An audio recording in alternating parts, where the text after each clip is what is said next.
கோவை அருகே சீருடையுடன் சிறப்பு உதவி ஆய்வாளர் ஒருவர் குடிபோதையில் பொதுமக்களை தாக்கி தகராறு செய்த வீடியோ காட்சிகள் வெளியாகி அதிர்ச்சி ஏற்படுத்தியுள்ளது. கோவை அடுத்த பேரூர் காவல் நிலையத்தில் சிறப்பு உதவி ஆய்வாளராக பணியாற்றுபவர் மணிகண்டன். இவர் கடந்த திங்கட்கிழமை இரவு பணியின் போது குடிபோதையில் இருந்துள்ளார்.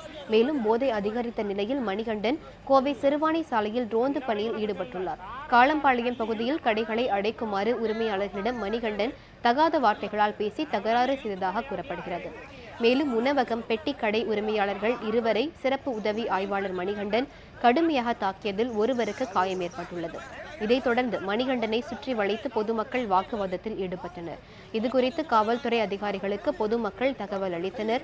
இதையடுத்து சம்பவ இடத்திற்கு வந்த அவர்கள் சிறப்பு உதவி ஆய்வாளர் மணிகண்டன் மீது உரிய நடவடிக்கை எடுப்பதாக உறுதி அளித்ததை அடுத்து பொதுமக்கள் கலைந்து சென்றனர். இது தொடர்பான வீடியோ காட்சிகள் தற்போது வெளியாகியுள்ளன. அதைத் தொடர்ந்து மணிகண்டனை சஸ்பெண்ட் செய்து காவல்துறை அதிகாரிகள் உத்தரவிட்டுள்ளனர்.